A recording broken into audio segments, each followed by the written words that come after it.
So I got nudged to do this from a video that someone else, a talk that someone else shared, um, and I'll link her talk below somewhere, either in the description or the comments, to her YouTube channel.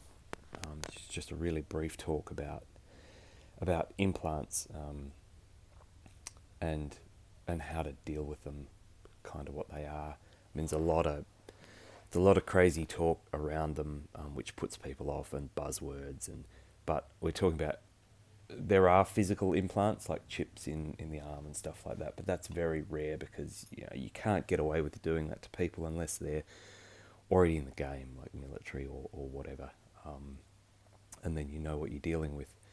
So that's a thing, but we're not talking about that. We're talking about energetic implants. The most subtle energetic implant would be someone telling you as a child, money doesn't grow on trees. Language is a program, and you can implant code with language through cadence, through rhythm, through music, um, through harmonics. And so that, they're implants, but they're not ones. You've got to remove them with language in a way. You've got to consciously remove those subtle implants, those language program implants. They got to talk your way out of that trap, because you talked your way into it, or someone talked you into it when you were in an impressionable state. That's a slightly different kettle of fish, which we could talk about if people were interested. Because I do a lot of that as well. I don't know how I ended up being the implant and structure and architecture removal guy. I just am. I do a lot of it, and I'm fairly handy at it. So that's just how it is. But the ones in between physical and subtle, the energetic ones, that have structure but only energetic structure, they're quite easily put in, really, and they're quite easily removed as well. This would be people that might hear this and freak out and think they've got heaps in them, or someone's remote controlling them, or it could be used as an excuse, or just scroll past, or take a breath, or you know that's not where we are. We're not at the second grade anymore. We've moved up from that. So this is information, and we're going to be presenting and dealing with information like adults. The children's channels are elsewhere. So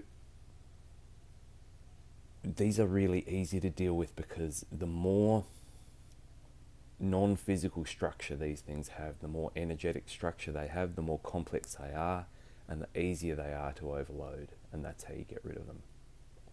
So a intense fever will overload them.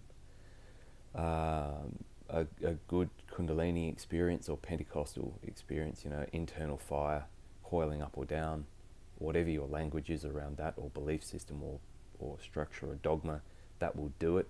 That internal fire, whether that comes on spontaneously or whether you induce it through breathing or whatever, there are techniques around that of cleansing yourself with internal fire, and not that hard to find. They're easily burnt out. A good orgasm, like if you can hold it, and really build the intensity, build the pressure, and then internal release it rather than external release it, you'll flush the system. That'll clean some stuff out, especially the clunkier ones. Like I'm saying, the more complex ones, structurally complex ones. The simpler they are, the better they are. As in, the harder they are to remove and the better they work. Elegant, the more elegant they are. It's probably a better word. They're really easy to burn out and get rid of. And how you've got them is it's just like a nervous tick. It's like not like a blockage, but like like a shock collar on a dog, those electric collars that when the dog barks, it gives them a zap, or when they go too close to the geo fence, like the electric wire or the GPS marked out wire. They do it on cows and things as well now. Invisible fencing. It's an invisible fence. It's a frequency fence. But the frequencies set up are just something that something else wants to keep you away from. And so you could get it like a physical shock, like a sensation, a feeling of physical illness. Gee, I just don't want to go there. I just can't go there. It makes me feel sick when I go there. Well, maybe energetically it does because it's a horrible place. Or maybe you've got something in there just inducing that feeling in you. Like when you get feelings like that, just investigate them, because they might be your own internal guidance, straight up and above board, but they might be something else. So, be inquisitive about this stuff. It's nothing to be scared of. It's all there as a signpost, one way or the other, whether it's there beneficially or non-beneficially for you. It's still a signpost to show you where the path is. Sometimes things show you where the path is because they're pointing away from the path, usually. That's how you know where the path is. So these things aren't hard to remove. Because, the denser structural ones are quite, they're quite fragile. But B, they're in your space. And so this is where we've got to get really clear about who you think you are and who you actually are and what you are. And no matter all of that, who you think you are or what you think you are, if there is something in your space, it's yours to command. Full stop. So if it's actually inside your energetic space, I don't care who put it there. I don't care if it's attached to a portal or a wormhole or a what. It makes no difference.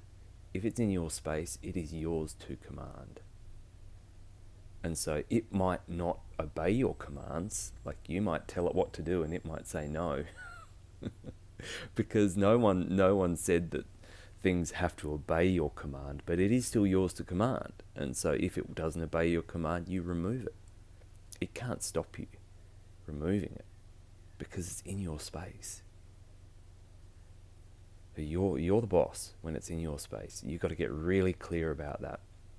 Things are inside your energetic field, your energetic space. You are the boss. Like they are in you. Whose spaceship are they riding on here? Theirs or yours? Let's get with it a bit. So you close your eyes and you just say, are there any implants in me that are non-beneficial? And you'll hear a yes or a no. You get a yes, you find out where it is. So where in my body would it be located if I did have one? Even if you get a no, you could, because you're trying to talk to the highest version of yourself that you can contact here. But,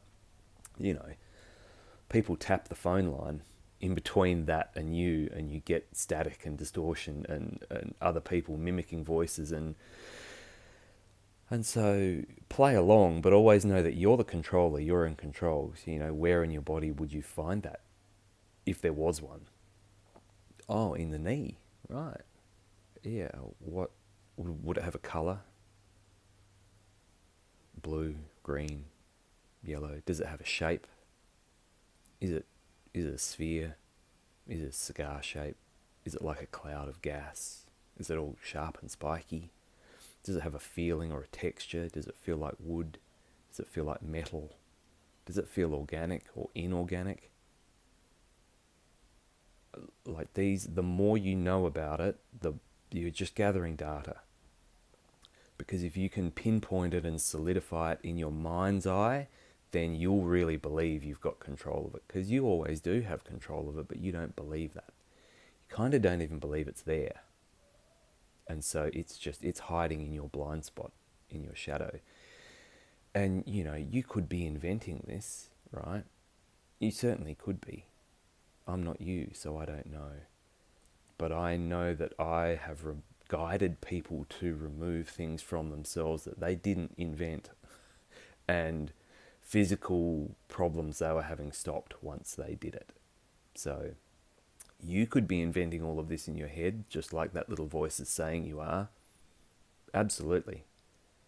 But I know I've done it on myself and on guided lots of other people to do it for themselves, and they weren't inventing it.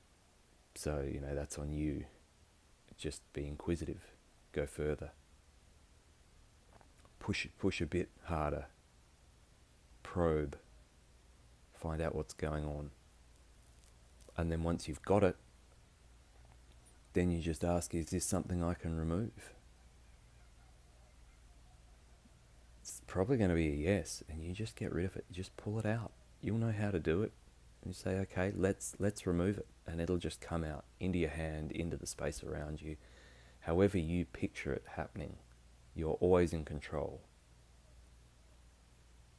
Always in control. You just pull that thing out and you drop it down a hole. You do not leave it lying around. It's the worst, absolute worst thing that practitioners do, is they remove things. They take homeopathics that drive things out of their body. They do spiritual plant work. All of this stuff happens, and entities, implants, things get extracted, get removed, and they don't get put anywhere. They just stay in the ecosystem. You pull the tick off that was about to cause tick paralysis on the dog, and you just drop it on the ground for the next dog to pick up. Yeah, so don't do that. Like, even get your game plan of where am I going to, if I find something, where will I put it? What portal will I drop it down? Where will I send it? Do I send it back to the Creator? Do I send it back to the Divine Mother? Do I send, have your plan in place for what words and what plan of action works for you and what you feel comfortable with first. And then you won't get caught in the moment, and then it'll work smoothly. Just game plan it out in your head. Well, if I was to find something, I would remove it this way. I would pull it out with my hand, but I'd have a big ball of light in my hand so that it wasn't actually touching me, and I'd have it energetically frozen, and it's in my space, so I'm calling the shots. And then I'd just open up that little portal that goes straight back to the Divine Mother that I imagine is off my body, but it is actually through my body, because everything is. So when people freak out about saying you're opening up interdimensional portals, take a breath. You are an interdimensional portal. And take another breath. There are levels above the scare tactics. A lot of times when people tell you there are things you shouldn't do, just don't do that. It's bad. You really need to lean into that and have a look at it. So why is it bad? What could go wrong? What? Because that's a control point. There are bad things you can do to other people and to yourself, and mistakes you can make that lead to things that you wish hadn't have happened, but that's usually not the case. Usually when you get told that sort of stuff, it's a control vector, because they don't want you going up to the next level, because that will put you a level above them. And egos don't like having things above them much. So yes, short talk turned into long talk, and I will make sure I link her take on energetic implants somewhere in this, but it's a topic that there's a lot of chatter about, a lot of buzzwords get thrown out there, a lot of speculation and a lot of baloney. The most physical implant you could get is a chip in your hand to unlock your Tesla or your chipped front door. The least physical implant you can have is someone telling you money doesn't grow on trees, or life wasn't meant to be easy. They're two versions of implants, and the energetic ones are just somewhere in between, and can be dealt with just as easily as the life wasn't meant to be easy implant or the physical Tesla unlocker that's put in the side of your hand. It's pretty easy to pull out.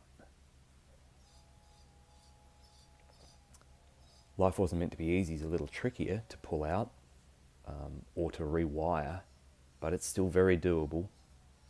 And so are all these other sort of implants. It's very doable. The trick is get people too scared to look for them or not aware that they exist. That's the only way these things continue to propagate in our energy space. All right. Much love. Have a fantastic day or night wherever you are.